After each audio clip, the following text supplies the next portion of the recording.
Olá, ouvintes da Unisescom no ar. Eu sou o Benê, vice-presidente administrativo do Sescom, e estou aqui para mais um episódio do nosso podcast.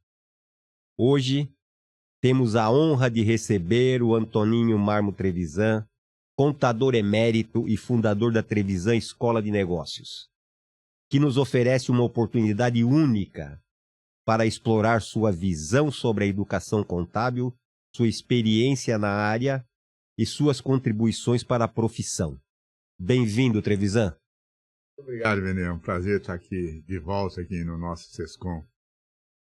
Trevisan, eu vou começar aqui. A gente sempre começa a nossa conversa pedindo para o convidado falar um pouquinho da sua trajetória, né? O que te inspirou a seguir a carreira de contabilidade e como foi o início dessa sua trajetória? A gente é tocado quando a gente decide por uma profissão, uma atividade, né? Eu trabalho desde 13 anos e trabalhava numa empresa que tinha um departamento grande de contabilidade e eu ficava encantado com aquelas máquinas e na hora do almoço eu ficava girando a Facite com aquela, copiando o diário, né? Copiando o diário, passando, né? Eu cheguei a trabalhar com a Facite. Você chegou a trabalhar com a Facite, né? Era um exercício também. Eu e meus colegas office boys, a gente fazia para ver quem que girava mais rápido, quantas vezes a Facite, né? E eu tinha uma visão lúdica sobre a contabilidade, né? Sobretudo porque o contador do escritório era uma pessoa muito elegante, né? E ele fazia muito sucesso com as moças do escritório. Eu percebia isso com 13 anos de idade, né? E eu, nessa idade, tudo que eu queria era namorar. E eu falei, poxa, acho que ser contador é uma coisa boa, porque eu vejo que ele é muito querido pelas garotas. Eu vou estudar contabilidade. Então eu decidi estudar contabilidade para ter sucesso com as garotas. E tive, viu? Tanto que eu estou casado há 50 anos com a minha querida mulher. Olha que só. eu amo muito. Então essa foi a motivação, né? Obviamente que eu passei por todas as áreas, né? O Benê, da contabilidade, desde assistente de contabilidade, fui chefe da contabilidade, chefe da pessoal, tudo muito jovem, né? Fui passando, talvez eu tenha feito tudo em contabilidade, né? Fui professor de contabilidade, escrevi livros sobre contabilidade, fundei uma escola de contabilidade, fundei uma empresa de auditoria, fundei um escritório de contabilidade. Eu não sei o que eu não fiz em contabilidade. Eu costumo dizer que quando a gente a gente inicia uma trajetória, né? Você vai percorrendo um caminho e durante esse caminho você vai tendo alguns, eu chamo de cliques. Alguns cliques que vai te desafiando, te provocando a fazer algo mais, algo diferente. Você teve essas etapas e você foi percebendo que precisava de algo mais? Tive, especialmente quando eu estava fazendo contabilidade e tinha o escritório modelo, né? Aquilo tudo me encantava, mas eu olhava muito, me interessava muito sobre como seria essa empresa, né? Que é uma empresa, uma usina nuclear, como é que ela contabiliza aquelas coisas, uma fazenda, e eu ficava encantado, né?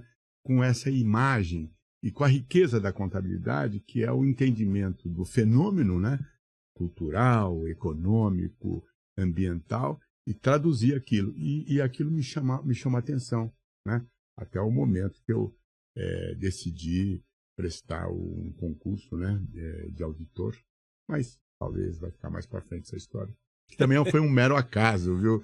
Quero avisar aqui meus colegas que estão aí assistindo, ouvindo, né?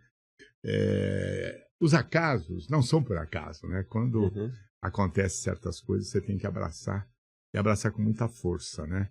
E as oportunidades. Para mim foi a Lei 6404 em 1976, né? E abriu uma oportunidade enorme para a minha vida e mudou minha vida, né? Como agora essa reforma tributária. O que te chamou a atenção para você entrar na auditoria? Olha, Benê, é tão interessante isso. Eu simplesmente aconteceu por um mero acaso, né? Eu já trabalhava, como eu disse, nessa época eu tinha 20 anos, já era chefe de departamento pessoal, e um colega meu ia prestar esse recrutamento, esse concurso na PwC, na PricewaterhouseCoopers Company. Isso lá em 1970, no início, eu tinha acabado de entrar na faculdade, na Católica, né? E ele me convidou para ir junto. Ele falou, você não quer ir comigo? Depois a gente pode ir para o cinema. Naquela época você vinha para o centro, eu morava na Freguesia do Ó. Você ia para o centro de São Paulo para ir nos cinemas, né? E ele falou, eu vou fazer esse concurso e de lá. E eu acompanhei. E quando eu esperava, na sala de espera, a secretária falou, o senhor não vai preencher a ficha? Eu falei, não, eu nem sei o que é isso. O que é auditoria? E ela me explicou. Aí eu falei, não, eu não quero saber desse lado fiscal.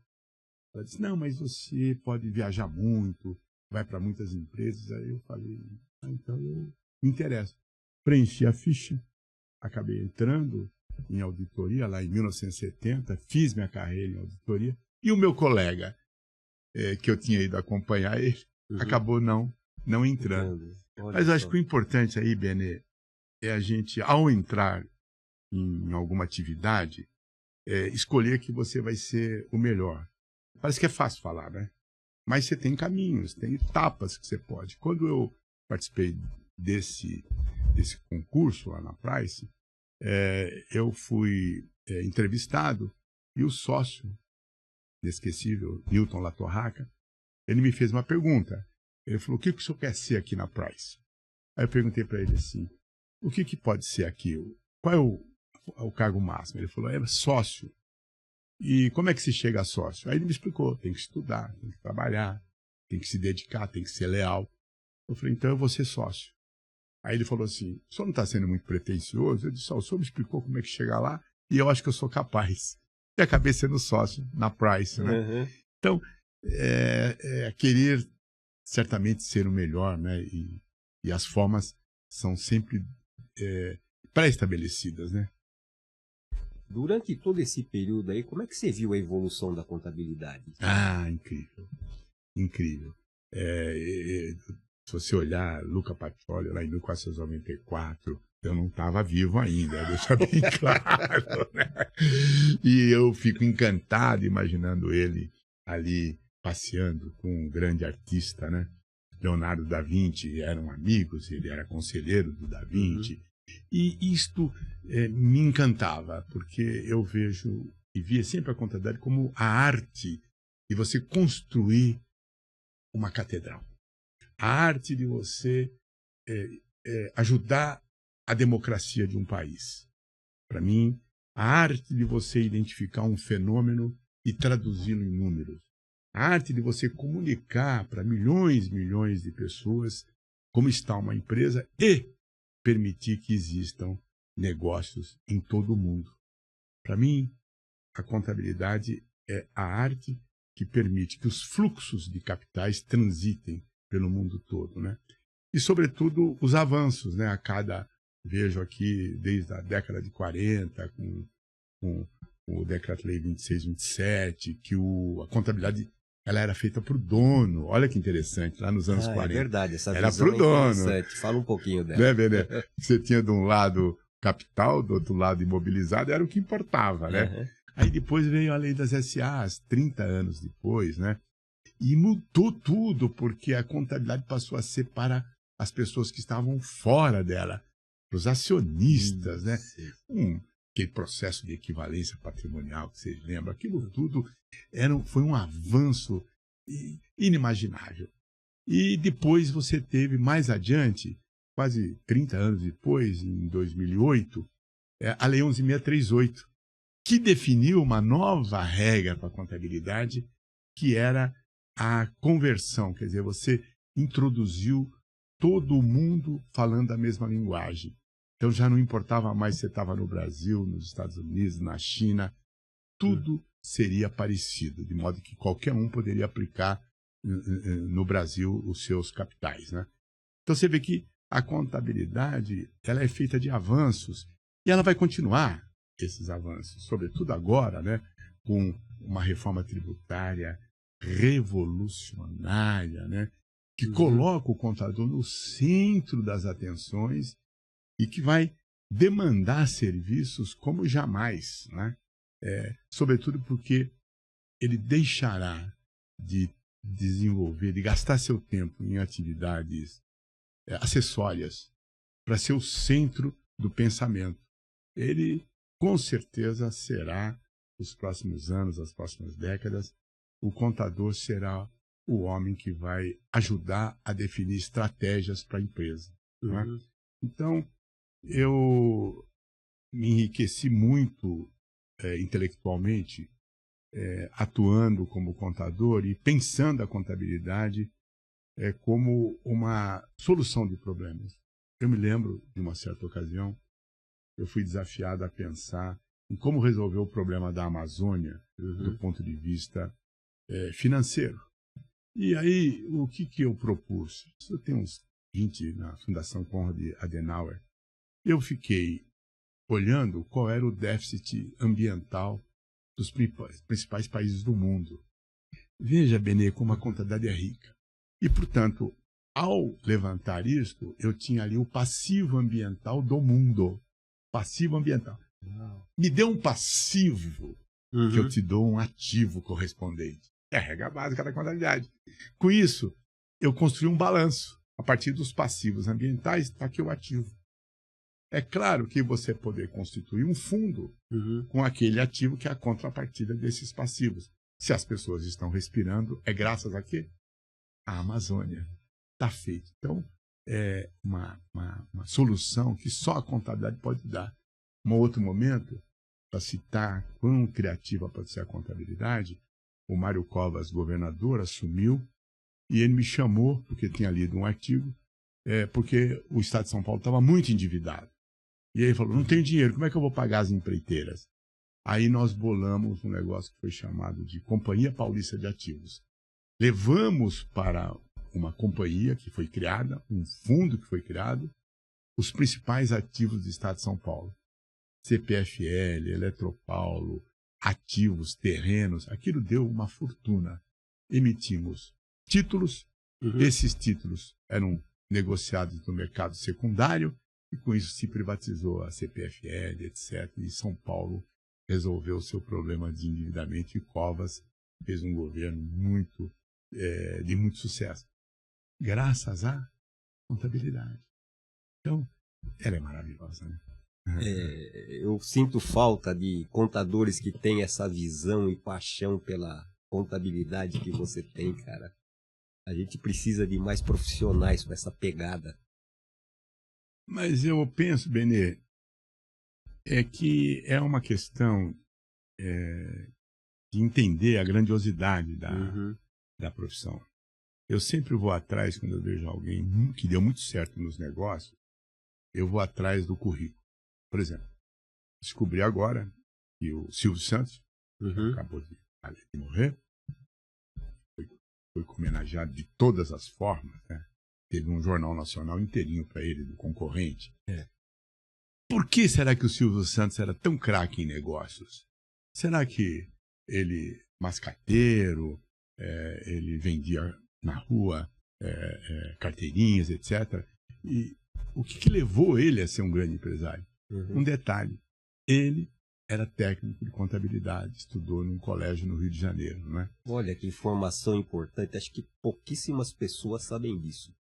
É verdade, pouquíssimas, eu até postei no LinkedIn, isso tudo, teve algumas pessoas, mas não a grande mídia deu, né? Parece que do nada, você acha que você seria banqueiro, comerciante, dono de comércio, obviamente dono de uma rede de televisão, uma companhia de distribuição de automóveis, acho que a Vimave, ele era um ás nos negócios, mas não era do nada.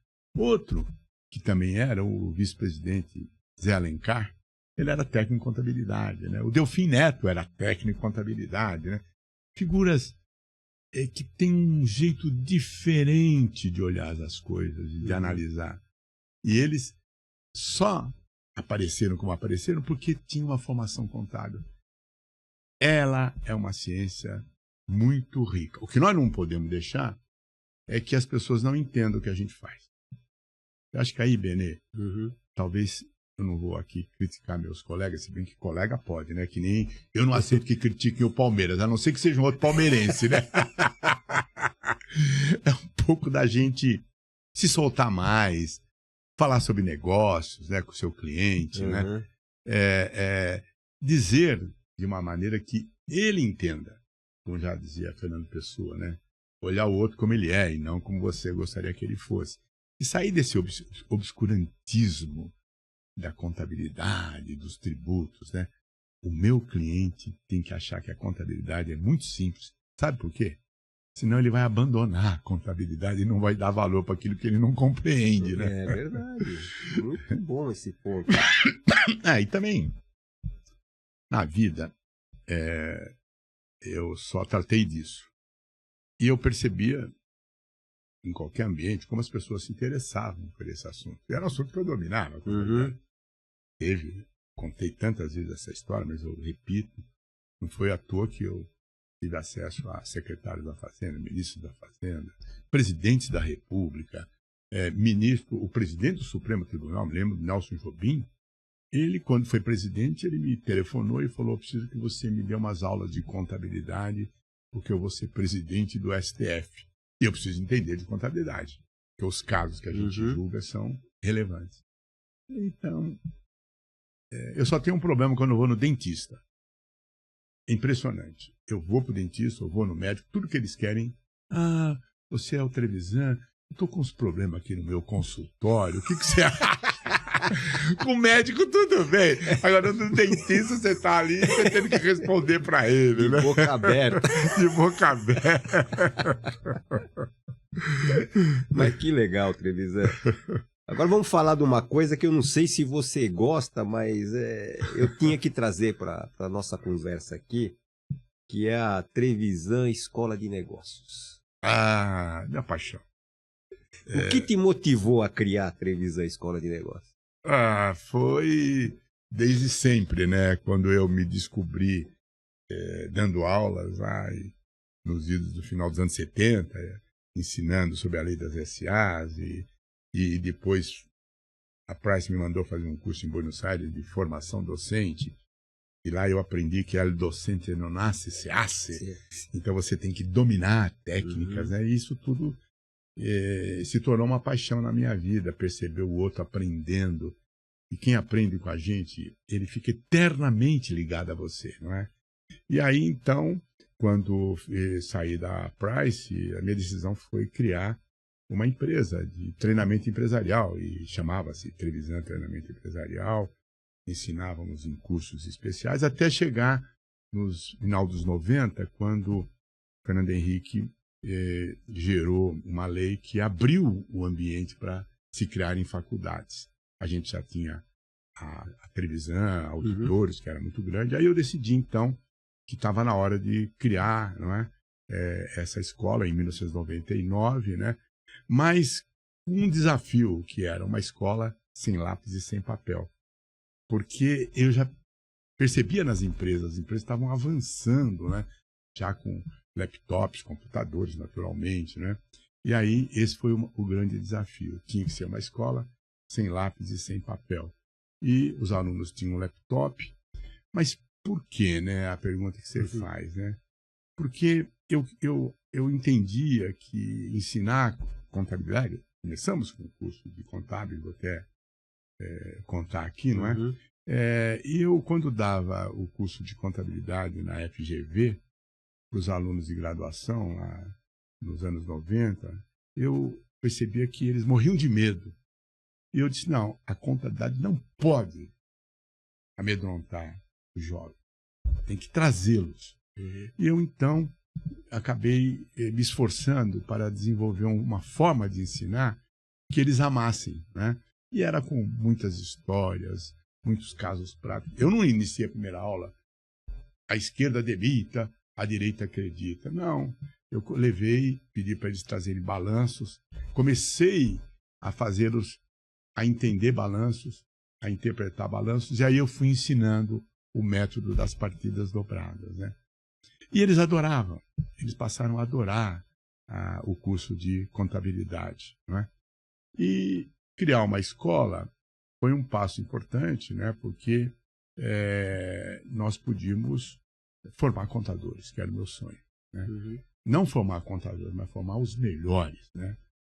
E primeiro era presencial, mas eu sentia que um curso presencial é um curso caro, com a qualidade que nós sempre quisemos ter, não é? E tinham pouca condição, e nem todas as pessoas, obviamente, tinham condição de pagar. Eu, por exemplo, não tinha condição de pagar. Eu trabalhava de dia, estudava à noite. E pensava muito nisso, né? Por isso eu imaginava um curso que fosse sem lápis e sem papel. Que viemos a ter só aí um pouco antes da pandemia, né? Nós já tínhamos investido muito e para ter uma escola 100% digital, que é o caso, não é? Uma escola que atinge profissionais, forma contadores em todos os estados do Brasil. Nós temos alunos desde Acre, Rondônia, Roraima, até Rio Grande do Sul e fora do Brasil. Como tem brasileiros trabalhando fora, sobretudo advogados, né? Os advogados fazem a segunda graduação, né? E muitos técnicos, eu olhava meus colegas técnicos de contabilidade, como eu tinha sido, e imaginava que eles poderiam estudar ciência contábil, né? E hoje nós temos muitos alunos ex-técnicos de contabilidade. Também chamo a atenção sua aí. Temos muitos alunos com mais de 60 anos. Ou seja, a idade não é barreira para você não fazer ciências contábeis. Sabe por quê, Benê? Porque a gente toma os créditos do curso de técnico que ele teve e ele faz na sua casa, ele estuda a hora que ele quer, no momento que ele está mais tranquilo. Se ele gosta de estudar de madrugada, ele estuda. Se ele gosta de estudar de domingo, ele estuda. E a plataforma é muito amigável. Não tem como alguém não conseguir aprender e estudar contabilidade. Digo mais, se vocês forem verificar no exame de suficiência do Conselho Federal de Contabilidade, nós somos uma das 2 ou 3 escolas que mais aprovam. Uau! Jogando e concorrendo com escolas presenciais de excelente nível. Né? Mas você vê, a plataforma, o modelo que a gente implantou é tão eficiente que os nossos alunos aprendem e aprendem para valer. E a outra coisa, nós somos uma profissão, né, queridos colegas, eminentemente tecnológica. Cada vez mais nós trabalhamos 100% também digital, né? Rapaz, que interessante. Eu não sei se você pode falar um pouquinho, como é que você faz dentro da Trevisan Escola de Negócio a gestão do conhecimento, né? Porque vocês têm lá, porque toda escola, né, toda universidade, ela tem um banco de conhecimento que é extremamente necessário para que você tenha isso para transmitir, né? Você tem lá um grupo de acadêmicos que te ajudaram nessa formulação? Conta um pouquinho disso. Claro. Bom, no início, naturalmente, a gente não faz nada sozinho, né? No início eu contratei um time, né, de profissionais de primeira linha, aliás, um deles a quem eu devo muito, já faleceu, o Luiz Carlos Vaini. O Vaini foi um cara que me ajudou muito na partida, né? Ajudou a montar a linha mestra, né? A linha mestre desse nosso curso. E o que nós temos é um sistemático modelo de aprendizagem também entre os professores, né? Porque nós não temos apenas o curso de ciências contábeis ou administração, nós temos praticamente mais de 20 MBAs e pelo menos uns 100 cursos de diferentes atividades na área do ESG, na área de esportes, na área de criptomoedas. Então, o que ocorre? Esses cursos com menor número de horas, não é? Você traz especialistas. Os nossos professores também participam. Então, cada vez mais, eles têm um processo de autoconhecimento, participando de debates, participando de podcasts, participando de webinários, né? os nossos professores estão sempre sendo desafiados com o novo. Porque uma vez eu encontrei, eu vou até fazer uma fofoca aqui, né? Um velho professor, né? De uma universidade estadual, e ele era professor de contabilidade. E aí, professor, quanto tempo? E aí? Isso, estou falando 5, 6 anos atrás. O que o senhor anda ensinando de interessante lá na universidade? Ele disse, correção monetária de balanço. Eu falei, o quê? Isso já não existe há pelo menos uns 20 anos e espero que nunca mais exista. Ah, é? E o que eu vou fazer com tudo aquilo que eu aprendi?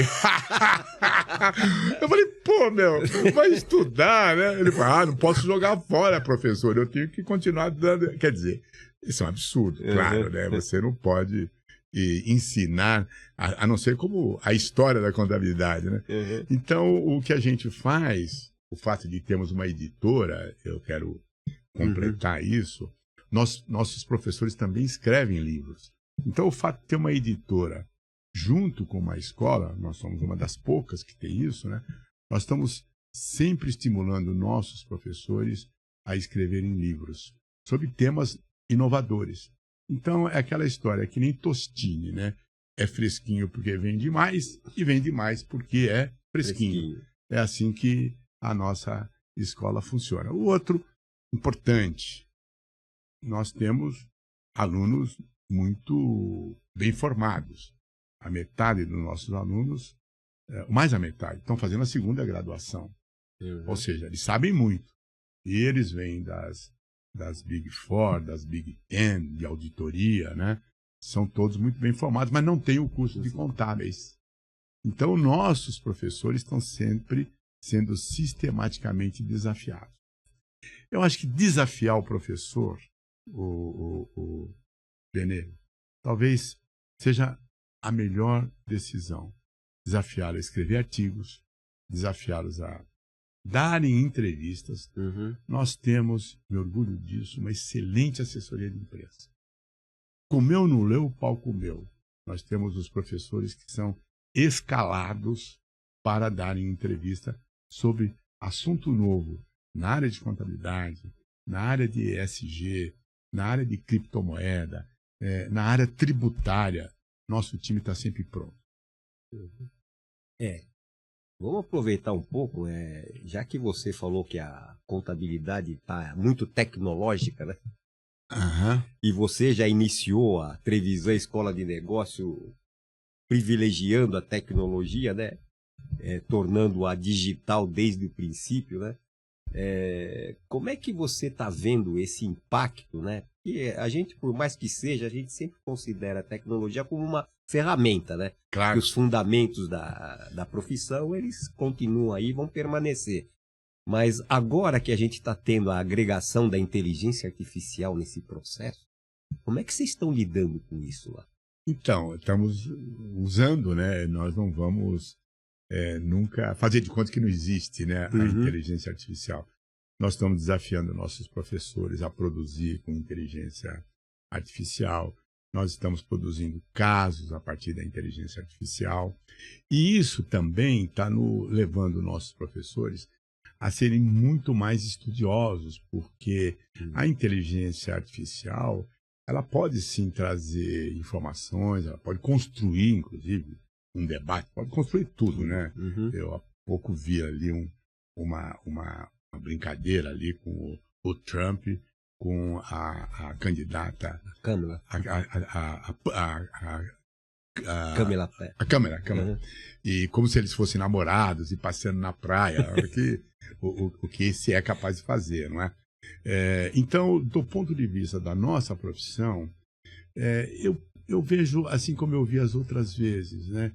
Cada vez mais o contador sendo levado a pensar, a transferir o conhecimento humano que a inteligência artificial, por mais que ela avance, o julgamento, o ceticismo é sempre pessoal. Eu entrar numa empresa e ter um olhar, lojas americanas, talvez tenha faltado ceticismo. Tem Pode algo ser. errado aqui, porque as persianas não estão limpas, ou elas estão tortas. Eu, por exemplo, quando era auditor, olhava primeiro de tudo as persianas das empresas, né? E isso me levava a desconfiar. Aham. E talvez o contador, ele seguramente vai desenvolver mais esse lado da percepção humanista, da percepção da concorrência, da percepção do ceticismo dentro de uma corporação. Se o concorrente dele está indo tão bem, por que ele não está indo? Não é? Então, eu, se tivesse à frente hoje de um novo escritório, eu abraçaria profundamente a inteligência artificial para ser um diferencial. Eu não lutaria contra, né, como eu nunca fiz, né? Então, dentro do projeto lá, Trevisan Escola de Negócios, como é que você recebeu, ou vocês, vamos colocar no coletivo, vocês receberam essa nova grade curricular que o Conselho Federal conseguiu aprovar no MEC, que vai mexer com a formação dos profissionais daqui para frente e que traz bastante explícito a questão da multidisciplinaridade da profissão? Pô, Benê, era a pergunta que eu mais esperava. Então está feita. Eu adorei essa nova grade, participei da última audiência pública, né? E penso que essa nova grade é que vai definir um novo papel para o contador. Nós vamos sair de uma escola tecnicista, em que o mundo passava pelo débito e crédito, para uma escola mais ampla, em que olhar o outro, olhar as questões políticas e geopolíticas, olhar os riscos, olhar as guerras, olhar a empresa, olhar o ambiente, olhar o lado humano das pessoas, sobretudo, quem são as pessoas, será o papel que esta grade vai permitir. Né? Eu acho que... não gosto de falar acho. Eu penso. Não de achar, eu penso. E antes de falar, eu tenho que pensar.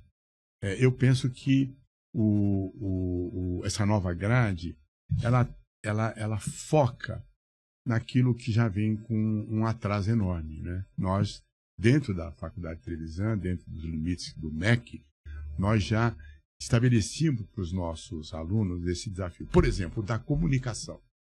Desde o primeiro ano, nós tínhamos, todo semestre, o aluno faz a apresentação de um estudo que ele fez. Todo. Por que nós fazíamos isso? Porque a gente sabe sempre, que se você não tiver voz, você não existe no mundo da comunicação. Esse é o ponto. Então, não adianta eu produzir um belo balanço se eu não conseguir transmitir para os terceiros, meus clientes, minha comunidade, o que tem lá dentro. E o ato de transmitir é o ato de se comunicar. O ato de olhar o outro, eu volto sempre do Fernando Pessoa, que também, poeta, era um estudioso da contabilidade, que em 1926 escreveu A Essência do Comércio. Vocês pesquisarem, vale a pena, porque para mim foi fundamental na minha carreira, né? Sempre olhar o outro como ele é. Olhar esse novo currículo como ele é. Não adianta eu negá-lo, né? Olhar o meu cliente como ele é e não negá-lo. Aliás, cliente não é para você se apaixonar, é para você tratar ele como cliente, né? Você não vai casar com ele, né? Tinha um colega meu que dizia, poxa, esse meu cliente é muito chato, eu não gosto dele. Ah, meu filho, você não vai casar com ele, ele só é o cara que te contrata e que te paga teus honorários, né? Então eu penso que, voltando na grade, né? Essa questão da multidisciplinariedade, ela não deve assustar, ela deve ser um parceiro, né? E eu, quando provocava meus colegas com a história de não casa contador com contadora, né? Aqui no SESCOM, quando eu recebi a medalha de contador emérito, né? Já tem uma festa do Monte Líbano. Você estava lá, Benê? Tava lá, fui né? testemunha. Você foi testemunha ocular, né? Festona, que jantar maravilhoso, né? E eu disse isso, de que, pô, vamos parar de casar contador com contadora, né? Mais do mesmo, né? E aí, o presidente, que estava ali dirigindo os trabalhos, o pai da Márcia, ao casar, Chapina. o grande Chapina, né? Peço aqui minha homenagem ao Chapina. E terminei a minha fala lá naquela noite. Eu disse, Trevisan, eu sou casado com uma contadora, tenho 3 filhos, 2 filhas, né? E todos são contadores. E vou dizer mais, uma das minhas filhas está namorando, está noiva de um camarada que é advogado. Eu já disse para ele só vai casar com ela se ele estudar contabilidade. Eu falei, tô ferrado, né? E ele disse, eu falei, como é que eu vou sair dessa? Eu ali no palco, né, beleza? Aí, Chapina concluiu, disse, nós temos 2 cachorros. Sabe qual é o nome deles? Um chama Superávit, o outro Déficit. Eu falei, tá aí, pronto. Gente, vocês viram a falta de imaginação? Pô, nem os cachorros o cara consegue dar um nome diferente. Então, gente, ao se casar com uma psicóloga, uma médica e tal, você vai ter multiconversa. Você não só vai chegar no jantar e ficar discutindo. Debitou muito, creditou muito, né? Então, eu acho que essa grade vai ser um grande estimulante, um estimulador da nossa participação em diferentes fóruns. Eu, por exemplo, sempre, eu procurei estar em outros fóruns, seja onde tivesse empresários, seja onde tivesse artistas, seja onde tivesse jogadores, né? Eu queria muito, sempre procurei entender as outras coisas, porque a contabilidade ela é tão ampla e você tem que tomar decisões tão amplas, você tem que perceber situações tão amplas para você traduzir em números. E quanto mais você saber do outro e dos outros, melhor você vai atuar como contador. Eu vou trazer um tema agora que acho que é o que está faltando para a gente fechar toda essa conversa sobre a profissão em si, que é a questão da ética. A gente entende que a profissão ela é extremamente relevante para a sociedade como um todo. Ela é muito importante. E a questão ética para a profissão, ela toma uma dimensão, porque se você pegar a relevância da profissão para a sociedade, você não pode vacilar em condutas éticas, porque senão você quebra a credibilidade e você não traz transparência, né, aos interessados naquilo que você faz, tá certo? E que se beneficiam ou se prejudicam com os resultados que nós apresentamos. Então, eu ouvi do presidente do nosso órgão maior, o IFAC, há uns tempos atrás, que ele falou, nós precisamos subir a régua na questão ética. Nós precisamos nos tornar intransigentes. E o vacilo ético é penalidade capital. Tá certo? Como é que você vê isso? Olha, certamente nós estamos vivendo um mundo muito complexo. Um mundo onde países guerreiam com outros países. Um mundo onde o respeito pelo outro está ficando discutível. Né? E nós somos uma profissão que é avaliada e valorizada e existe porque as pessoas acreditam na nossa assinatura. Esse é um ponto. Sem a nossa assinatura, aquela informação não vale nada. Claro que, sobretudo jovens, né, aquele que está negociando, olha para você, contrata você, o mercado, e espera, acredita que você está fazendo um julgamento absolutamente independente sobre uma decisão de contabilizar uma despesa, uma decisão de registrar uma provisão, uma decisão de você propor um aumento de capital. Tudo isso tem a ver com como é que eticamente você está atuando e como é que você é independente em relação àquilo tudo. Nós, hoje, a contabilidade, ela exige mais ética ainda, porque o subjetivismo na contabilidade ganhou uma proporção jamais vista, Benê. Verdade. Jamais vista. Onde o julgamento, a estimativa é a base de muitos registros. Um colega nosso, um grande amigo meu, Eduardo Possetti, você conhece, conheço, né? opa. O Possetti chegou um dia numa reunião nossa e disse: pessoal, hoje, de verdadeiro mesmo, o balanço só tem a data da publicação. O resto é estimativa. E, gente, se você for pensar nisso, que isso veio com a Lei 11.638, né? Se a régua ética, por que o presidente IFAC disse que ela subiu muito? Subiu porque, se antes a gente tomava decisões baseadas em regulamentos que eram objetivos, sobretudo na época do imposto de renda, a depreciação é 10% ao ano, é 2% ao ano, e pronto, você não discutia. Hoje a decisão é sua. Então nós só vamos existir se a régua ética nossa se mantiver a mais firme possível. Caso contrário, a profissão não vai valer nada. Eu concordo 100% contigo. Vamos falar um pouquinho de legado. Legado. Legado. Eu acho que você tem muitos legados aí que você está deixando pra gente aí. O que você considera talvez o seu maior legado? Eu já mencionei para você, né, o que eu entendo, mas fala um pouquinho do legado. Eu acho assim, é difícil falar. Eu sei que é. Porque a minha vida toda ela foi dedicada a que as pessoas, dona de casa, empresário, todo mundo, pudesse entender o que eu falava. Isso foi um esforço que eu fiz a vida toda.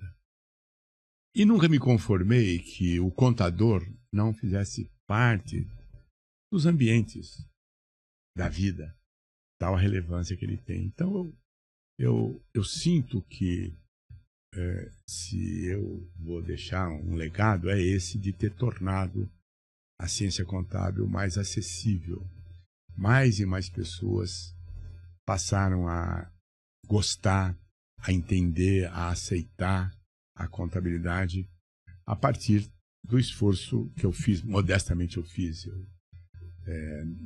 Nas televisões, só na Globo News eu devo ter mais de 1000 horas de gravações, né? E eu me lembro quando, de uma vez lá, o repórter que estava me entrevistando, ele falou: então, estamos aqui com o grande economista, Antoninho Trevisan. Eu falei: grande economista não, contador. Contador. Me lembro de um outro fato com Fernando Henrique Cardoso, quando ele decidiu criar um grupo, logo que ele assumiu a presidência, os 7 melhores economistas do Brasil, para ter encontros mensais com ele. E eu era um dos 7. E no primeiro jantar, e lá com o Fernando Henrique, ele disse: olha, aqui vocês vão me chamar de Fernando, eu estou diante dos melhores economistas do país. Eu disse: presidente, eu tenho que levantar desta mesa, porque eu não sou economista, eu sou contador. E ele disse: mas parece economista. Nem aí, perdoou. Então, e sabe, gente, o que eu aprendi, meu? Que esse negócio de dizer que você é contador me rendeu espaços. O fato de explicar com clareza me abriu os melhores ambientes do país, os melhores... eu sou convidado a lançamento de livro, de quadro, de tudo, todas as pessoas, né? Elas ficavam, médico, que eu brinquei há pouco, dentista, né? Ainda ontem à noite, fui jantar com a minha mulher e a minha filha, e na mesa ao lado, um senhor se levantou, ele falou: o senhor é o Trevisan? Eu falei: puxa, senhor, desculpa, eu sou um médico e tal, eu podia ligar para o senhor amanhã, que eu tenho uma dúvida enorme, e eu já ouvi o senhor falar, e eu entendo o que o senhor fala. E vou dizer mais, as pessoas sabem que eu tive um ótimo relacionamento com o presidente da República, sobretudo no primeiro mandato, e aprovamos o marco regulatório da profissão, graças ao Lula. Eu conheci o Lula por causa da contabilidade, né? E me lembro, sobretudo, num evento, logo lá em 2000, 99, foi por aí que eu conheci, e eu fui coordenar um debate, um dia todo, com os maiores economistas do Brasil. Eu era o coordenador do debate. E para quem? Para todos os cardeais do PT, inclusive o Lula ali sentado, que não era presidente da República.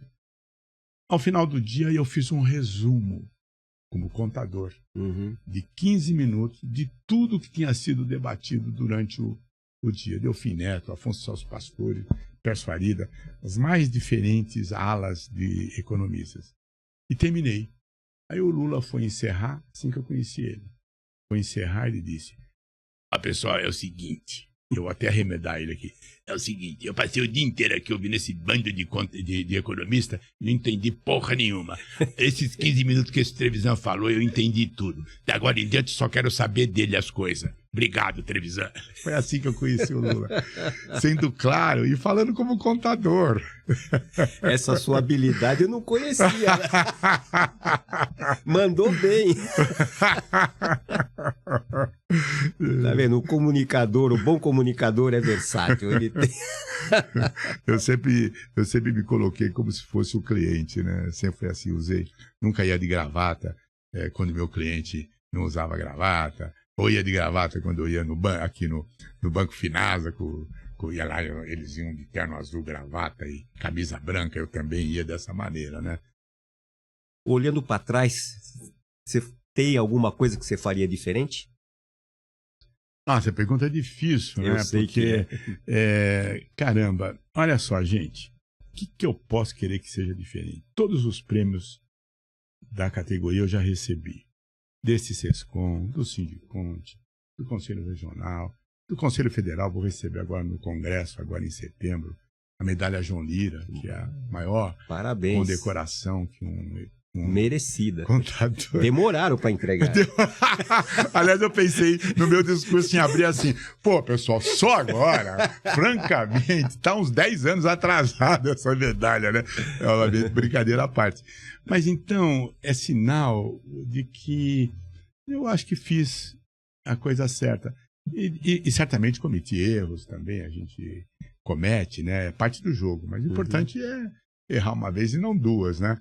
Então, eu não sei o que eu mudaria de ter deixado a PwC muito jovem, como sócio, uma decisão difícil, mas eu acabei fazendo, né?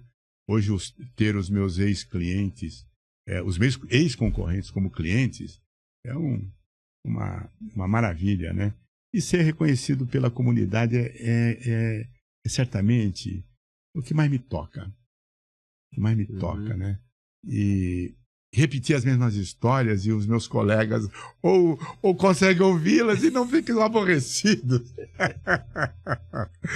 Não, Trevisan, você tem uma maneira de ser que é cativante, tá certo? Essa humildade que você coloca faz com que toda essa sua sabedoria ela fique num segundo plano, porque você é um ser humano diferenciado. E daí que vem o bem-querer que toda a comunidade contábil tem por você. Isso aí eu recomendo também, você tem razão. Eu faço parte ainda hoje, né? De organizações não governamentais, fui durante muitos anos conselheiro da ACD, né?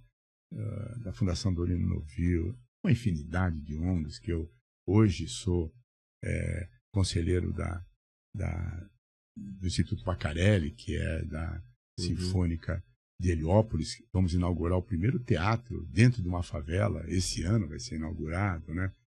Agora acabei de ser convidado para ser conselheiro da Fundação do Hospital das Clínicas, não é? Eu acho que se a gente consegue, e a gente consegue, né? Além de produzir nosso ganha-pão, uma coisa também que eu digo aos meus colegas, valorize seu trabalho. Faça os clientes pagarem o que você merece.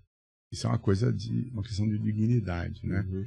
Mas fazer o bem, né, dessa maneira que eu acho que eu também fiz, e fiz sempre com muito prazer. E eu não esperei me aposentar. Às vezes eu critico colegas que esperam se aposentar para aí que não tem mais o que fazer, vão prestar serviços numa ONG. Façam isso enquanto estejam na ativa, para poder dar o melhor de você, não é? O outro, talvez, eu sempre respeitei, ainda quando não era moda, a nossa empresa, todos são iguais, do ponto de vista de gênero, do ponto de vista de cor, nós jamais fizemos distinção. E eu, efetivamente, sou um cara que trabalho desde os 10 anos de idade. Então, trabalhar é uma questão que sempre representou dignidade para mim. Só para dizer para vocês, quando alguém vem, eu estou trabalhando demais, eu falo, deixa eu te contar. Dos 15 aos 18 anos, eu trabalhei todos os fins de semana da minha vida. Inclusive, eu ia para um clube lá em Tapicerica da Serra, onde eu ganhava ainda um dinheirinho para poder pagar a minha escola. Vocês querem saber por que eu aprendi a falar? Trabalhando nesse clube. Eu fui porteiro da piscina. Tinha coisa mais divertida que ser o porteiro da piscina do clube. Eu ficava ali olhando todas aquelas moças. Era uma delícia, né? Eu não via essas coisas como um drama, não. Muito pelo contrário. Conheci gente abessa, aprendi a entender as pessoas, né? E nunca fiz disso uma cruz para eu carregar. Eu fiz isso com entusiasmo, né? E teria o maior partido dessas experiências, né? E sou da freguesia do Ó, que eu gosto de dizer também, né? Toninho, para a gente finalizar, que mensagem você deixa aí para o jovem que está querendo entrar na profissão ou que está começando na profissão? Não tenha dúvida, primeiro. Você vai entrar num momento mágico da profissão, você vai entrar num momento que a demanda por profissionais, nós formamos 500, 600 contadores todo ano, todos os nossos estão empregados e ganhando bem, que é muito importante, não é? Então, é uma profissão exuberante, ela é criativa, ela te permite... Eu conheci sei lá quantos países na minha vida graças à contabilidade. Eu conheci todos os estados do Brasil. Aliás, brinquei. Falhou um Acre. E aí eu estava lá num evento do Conselho Federal e alguém foi correndo chamar o presidente do Conselho Regional do Acre. Televisão, soube que é o único estado que você não esteve. Queria fazer o convite para você ir. Falei, você é o presidente? Eu falei, não vou. Só vou quando tiver uma mulher presidindo o Conselho Regional do Acre. Eu só vou em conselhos regionais presididos por mulher. É também uma maneira, Benê, de estimular, né? Nós temos muitas mulheres presidentes, né? Mas estimular também que hajam mais mulheres, né? Decidindo nossos rumos. Elas fazem melhor do que a gente. Lamento aqui os meus coleguinhas, mas elas fazem melhor do que a gente. Muito bom, muito obrigado, Trevisan, por ter aceitado o nosso convite, por ter abrilhantado aqui esse episódio. E nesse podcast, procuramos abordar os aspectos fundamentais da carreira do Antoninho Marmo Trevisan, sua visão sobre a contabilidade e a educação, além de proporcionar uma compreensão profunda do seu impacto e legado na profissão. Trevisan, muito obrigado. Nossos ouvintes, nos encontramos no próximo episódio. Obrigado a vocês todos.